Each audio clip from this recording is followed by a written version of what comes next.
Hello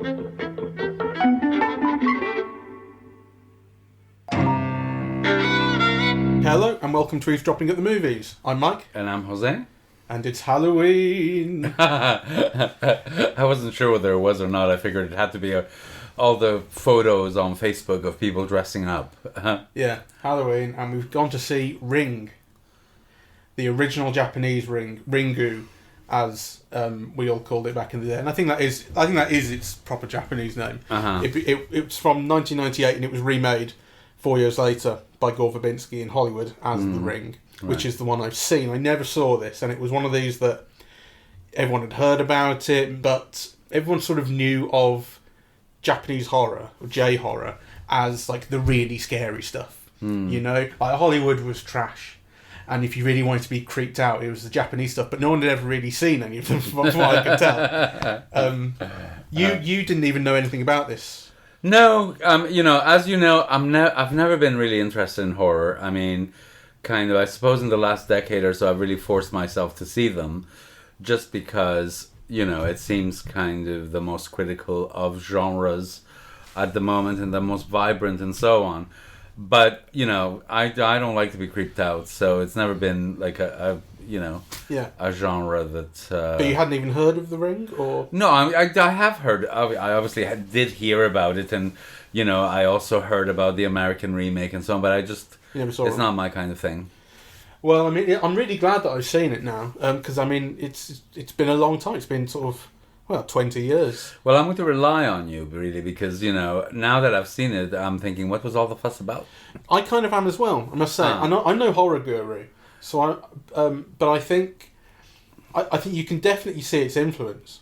And I think, it came out at around the same time as the Blair Witch Project did as well. So horror kind of changed within a couple of years around the turn of the century. And I think you can see the influence of both of those films enormously in the keeping the scares off screen and the kind of waiting. And what I'd forgotten about The Ring in particular, having seen the remake, was how much of it is a detective story that you're waiting for the scares, and it's actually a mystery. Yes. And it's not kind of pounding you with the creepiness all the way through, not at all. And I think the Hollywood one does more than this. Oh, right, okay, because I didn't even find this creepy at all, really. No. So I didn't find it scary, and I didn't find it creepy. I did... I mean, there were certain things that I found interesting and amusing. I mean, actually, I think it looks very good. It's a 4K restoration that looks beautiful. It looks beautiful. And some of the compositions were just very interesting. Right, kind of, the way that the panels of a house always kind of create this V shape.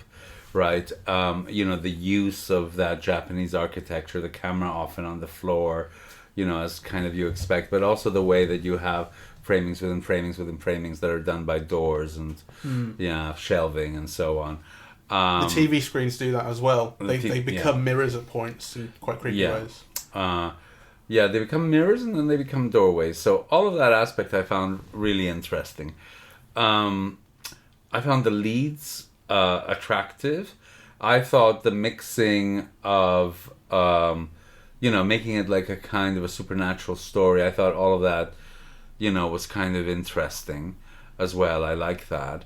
I very much like its tone in that respect. I mean, I'm sure there are many precedents for kind of these detective stories that actually turn out to be investigations of the paranormal. I imagine if you go back to the likes of Edgar Allan Poe and what's the bloke who wrote about Cthulhu? Can't remember. But those sort of paranormal writers, I think they all really come down to sort of the normal world turning out to not be as normal as you think, and a kind of investigations kind of leading into that sometimes, I think. So it's not like it's massively original, but I think the tone it sets is really good. Yes. Though again, I mean, I did find it slow. I also found it superficial.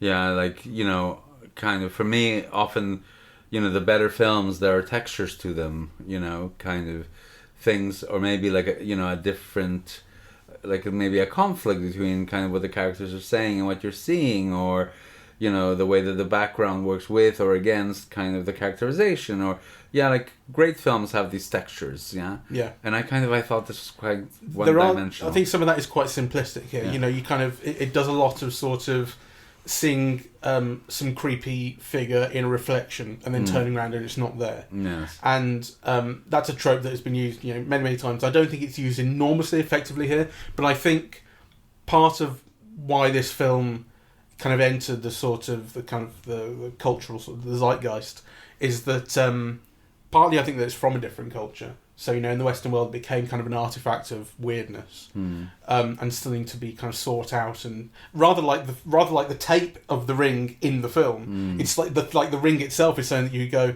oh, there's this film, and it's about this tape that kills you in 7 days, all that sort of stuff. Like the talk around the film was as kind of contributed as much to its sort of place in the culture as actually the film itself, I think. Because a lot of what's actually going on in it doesn't seem all that... I don't want to be too down there. I mean, it's not like it's not original, but it doesn't seem as special from today's perspective. But maybe that's its influence. Actually, it had a bigger... it affected the way horror went in subsequent years so much. I mean, it does seem to be the kind of the centre point of East Asian horror. And at the same time, or within a couple of years, you had films like Ju-on, The Grudge, that became The Grudge in again American remake. The Eye, which I think was from Hong Kong, and again that became that had an American remake. And there were a couple of others. So it started, I think, I don't know if it started a revival of Japanese horror or East Asian horror, but certainly it had an impact on. It was like a new people in the Western world started to pay lots of attention to Japanese cinema because of it, and East Asian cinema because of it. The only thing that I really, really liked was the videotape. The actual tape itself. Yeah. So, it was interesting because by this period they could have done a DVD, right? But, they did... No, not 1998, so that's still quite early. Is it? For DVD, that's quite early. I think DVD started in about 94, 95. Right. And, people didn't really have DVD players until the early 2000s. So okay. Maybe. Well, then so I was wondering whether it was a conscious artistic choice or whether it was like the dominant form. So if it was the dominant form, then it's less of of an aesthetic decision. But be that as it may, it still works because the VHS has this graininess, and when you pause it, you can't quite make out what it's saying, and so all of those qualities of VHS are actually kind of built into the narrative. They're kind of made part of the problem that must be solved. That you can't see, or that you can't see clearly, that you can't make out things, that it's blurry, right? As they're freeze framing it and trying to work through, they can't figure out things, but then they kind of bring up the sound, and that has another impact. And it's not precise. There's something kind of weird to it, and it really struck me very early on that. I wonder how much of this translates to someone sort of 15 years younger than I am. Yeah. So you go, okay, so it's VHS. Kids may not have ever used VHS these days. Probably wouldn't. No, they wouldn't. So VHS, there's cameras. The photos have to be developed. Imagine that. Sending your photos away and you have to come back a few days later to pick them up in weirdness. But then they do bring in a Polaroid, which gives you a photo in under 30 seconds. It's a very blurry photo in under 30 seconds. Which is still, it's not instant. It's not camera phone stuff. Obviously, all the phones are landlines. The thing, receiving a phone call is terrifying in the film. It's true. As I suppose it is to young people these days, because they just text. Yes. And then they don't want to talk on the phone. But it's really built around what at the time was, as you say, dominant technology. This was just the way people lived, but it kind of you need to readjust to the way things were now. It's weird, but I think it's also got that thing of it makes use of what was at the time dominant technology to bring in its scares. So in kind of. Bringing it scares. What scares? Well, okay, bringing the supernatural and the creepiness. So, previously, I think before this, you would have had books, kind of curses in books and text and things like that. Like it's an updated form of that. Sure, I mean it's a film that's of its time, and it uses what was dominant and available then. I think one of the things that I suppose I'm trying to make sense of and extract is that it's significant that the husband is a scientist. I think it's significant that she's a journalist. Yeah, so she finds out things. And I think it's significant that the plot revolves around the supernatural, which is, kind of contra science, and also, stuff that you normally can't figure out. That's why it's supernatural. You can't figure it out by reason or normal investigative or hermeneutic processes. So I thought that was interesting. I also thought that there was a kind of an interesting rhyme between the protagonist being a mother, right, and also the central thing about the event is a mother-daughter relationship. So she's got a son, but kind of this is a young girl in the well, and Sadako. So I think there's kind of obviously interesting things kind of being put into play there. I haven't quite figured out what they are. I mean, there are some things that are memorable in this film. So the flashback sequences in black and white, with the mother reading minds and so on. Yeah. I thought that was very beautifully done.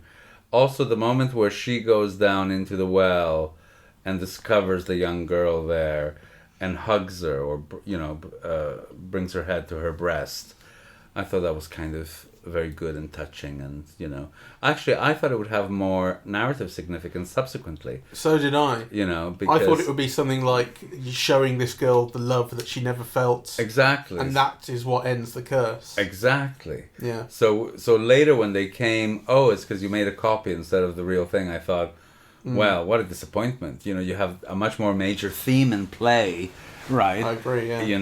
And you go for like a kind of a banality like that, really. So that surprised me a little bit. I did find it too slow, kind of. And maybe it's my mood or something, but my mind kept wandering onto other things, like, I know what you mean. You're watching and then you're thinking, oh, should I get steak for tonight? I was like, so... I know what you mean about the slowness. I was all right with it, but maybe I was, maybe it was a difference in mood. Maybe I was just a little more intrigued. But I mean, I was the one who wanted to see this, so I kind of brought you along. Not that you were, reluctant or anything, but I was the one who had a pre-existing interest in it. Yeah, no, I was happy to see it, and I'm glad I've seen it. I am a bit bewildered by its celebrity, though, or by its fame. I mean, I think part of it is that the core idea is so compelling. You watch this tape and then in 7 days you die. That is perfect kind of sort of urban myth type stuff.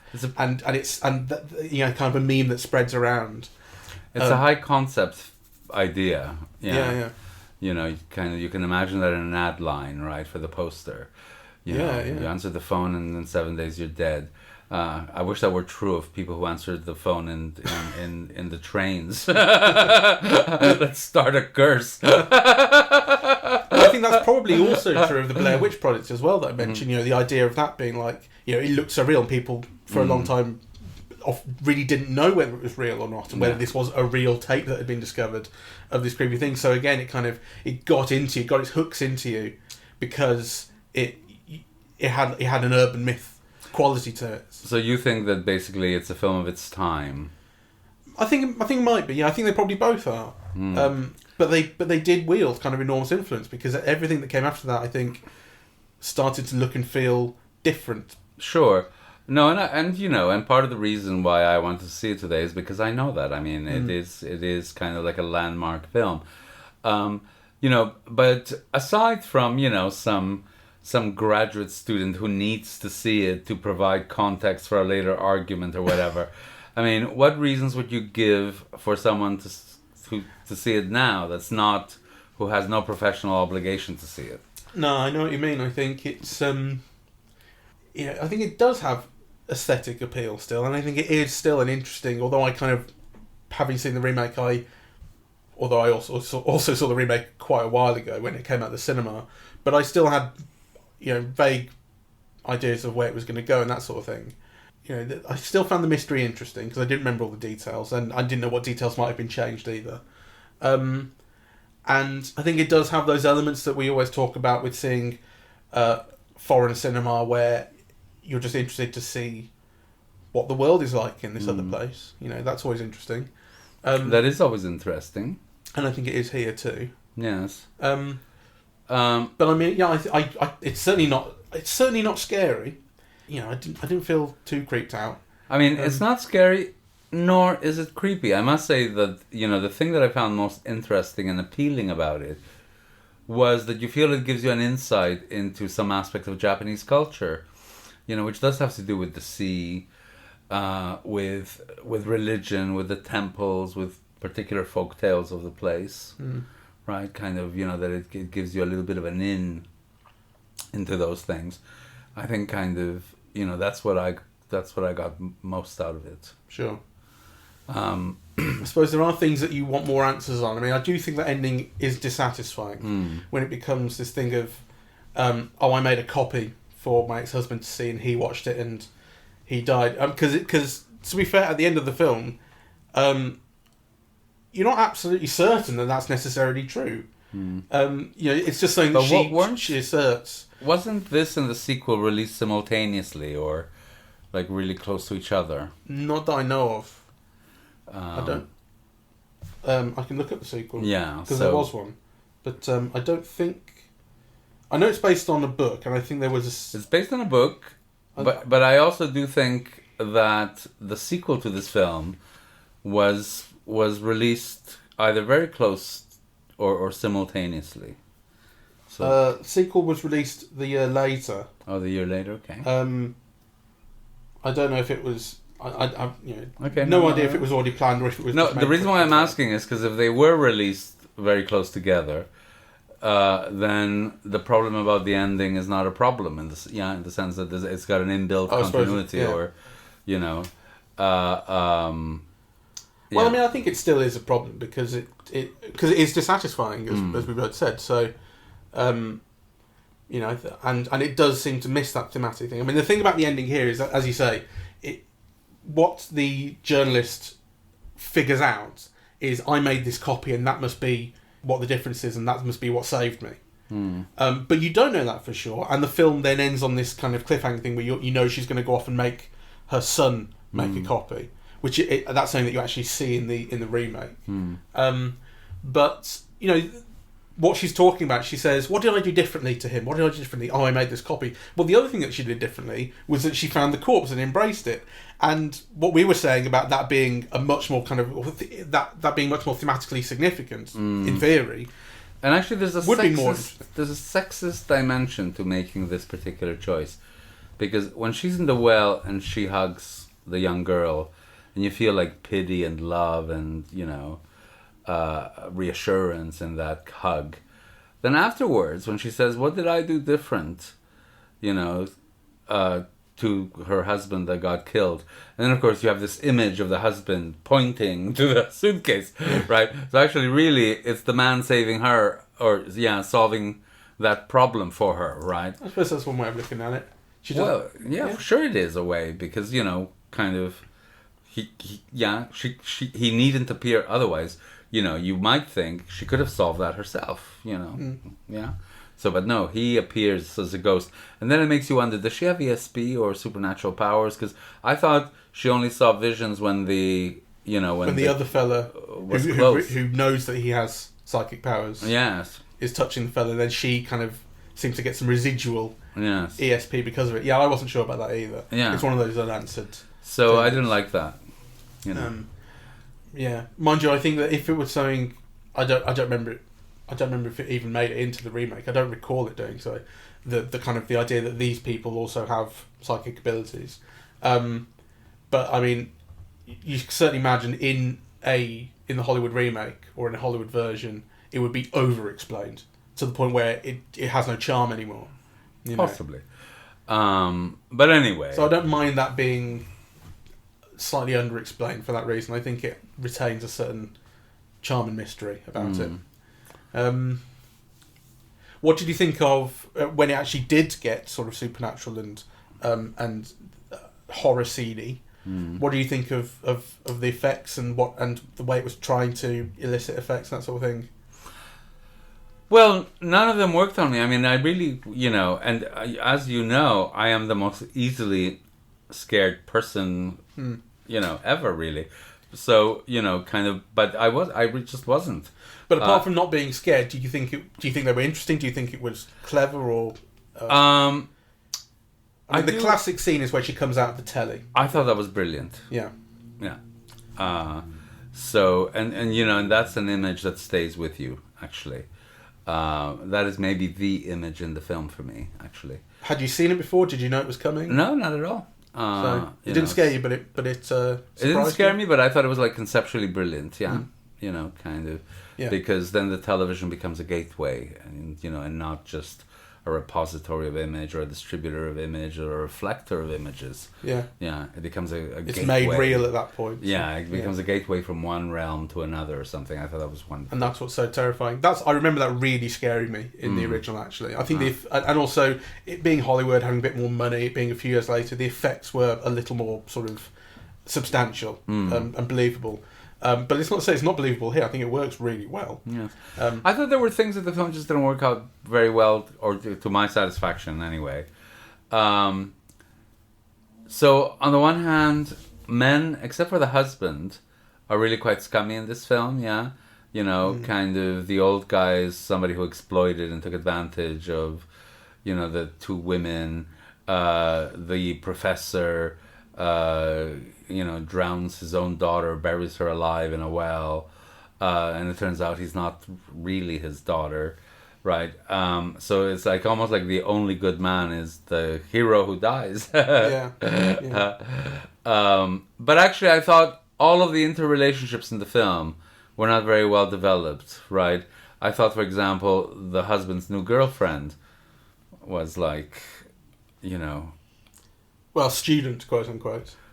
I think it's clearly a student and his girlfriend, and that was like very badly dramatized, I think.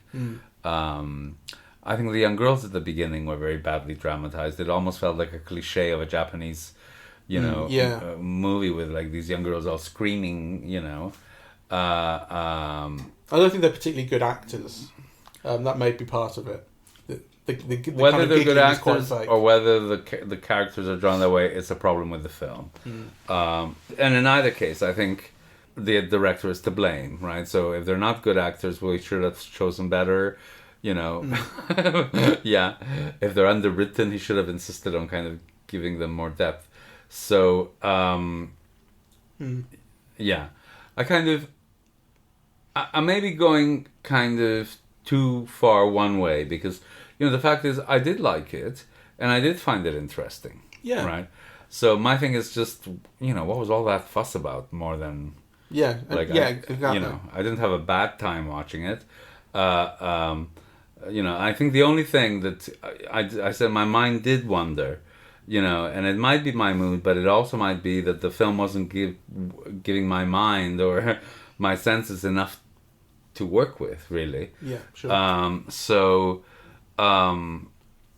Anyway, yeah, I'm glad to have seen it. So am I. I saw this film the other day, Countdown it's called. I didn't see it with you because I knew it would be trash and you would have no interest and all the rest. I saw it with Matt. And in some respects it's rather like a kind of update of The Ring with new technology. I mean, this does seem to happen. Like, I think Stephen King came out with a novel in, I want to say 2007 or so, called Cell, which I think was about how mobile phones can be scary. And it's like, I think it was a similar sort of thing. And this film, Countdown, it's about an app that counts down your life. So you download the app and then it says, you've got 85 years left. And you go, hooray! And then some people end up with like 7 hours. And they go, fuck. And, and then they try and escape it and blah, blah, blah. And it was terrible. So I'm not advising anybody to see it. But I also had a really good time because it was so rubbish, because I'm going to spoil it actually. It turns out it's all about a curse, and the curse goes back to like Satan. And if you go to the source code, if you like hack the app and look at all the code, there's loads of Latin in it. And it's a Latin curse from way back when. And there's all this stuff about if you can prove that the devil is a liar by staying alive for 1 second longer than the app says, then the curse is defeated. Rubbish. And there's a priest who's not very good.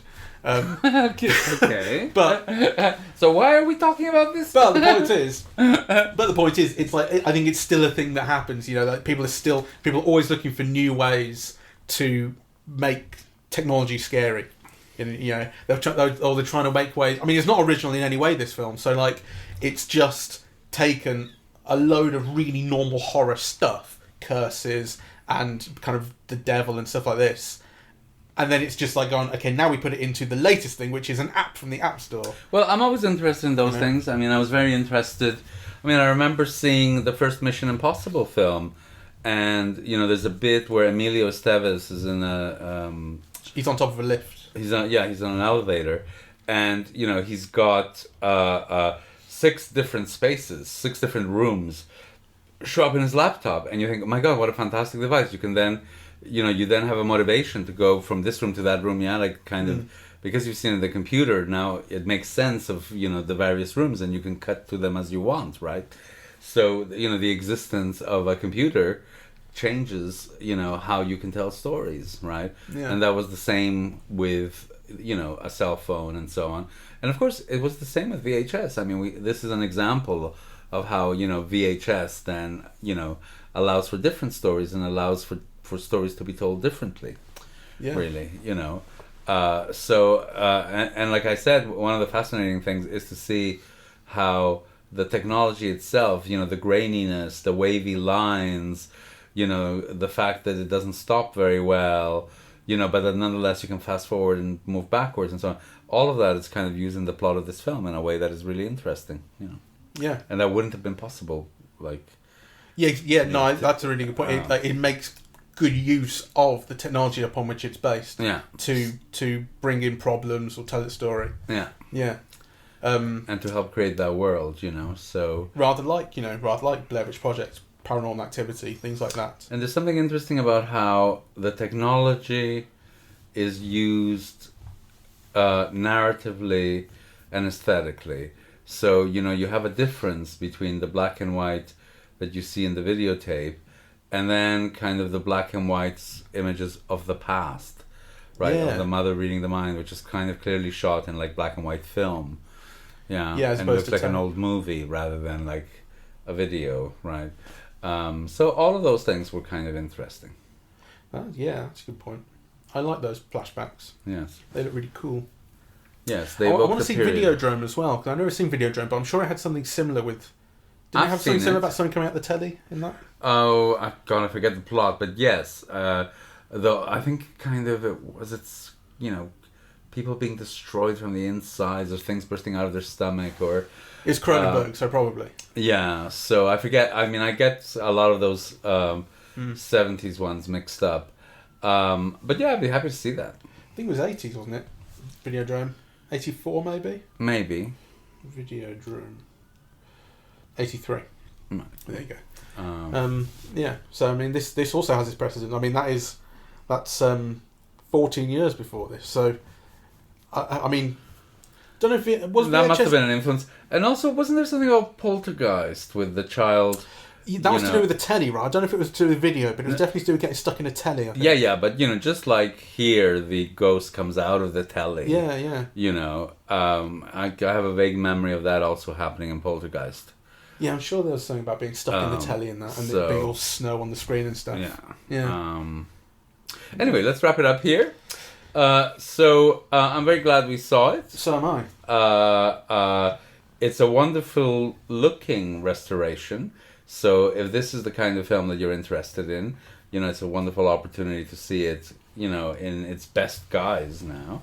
I do think that it doesn't quite live up to its reputation for me. But, I'm still very glad I saw it. Yeah, I think it's clearly foundational to horror that's come since. And for that reason alone, it's worth seeing. But it is also an interesting mystery. I mean, okay, we've gone ahead and spoiled it, all various things that go on in it, but it remains, an interesting, sort of fairly atmospheric mystery, even if it isn't as scary as the hype or its reputation would lead you to believe. Yeah. Right, so thank you very much for listening. Aside from the many places where you can hear us, which Mike will announce in a moment because I can't remember, our big development is that we are on Spotify now. And actually, you can download or listen to a year and a half of very packed viewing. Yeah, so we're 2 years. Done it for 2 years. Okay. So, and we've got now close to 200 films, really. Close to 200 this will podcasts. be our 180 something. That's right. So, we're on Spotify. It was embarrassingly easy to get us on Spotify. I should have done it long ago. It took about 2 clicks. Okay. But we're on there now, so you can follow us on there if that's more convenient for you. We're also on iTunes and YouTube and SoundCloud, as I always say. And our social media remains Facebook and Twitter. I'm not gonna go on Snapchat. I don't really understand it. Okay, I don't know what it is. No, so. exactly. It's beyond us. So, in a way, if you're the kind of person who doesn't know what VHS is or what a landline phone is, then this podcast is not for you, because we're also not going to be on any of the Snapchats. That's a stupid thing to say. You can listen to us on Spotify, and SoundCloud and iTunes, but we're not on Instagram or Snapchat or whatever Bebo. We're everywhere. Anyway, so thank you very much for listening. We're on all of those. Cheerio. Happy Halloween. Ooh.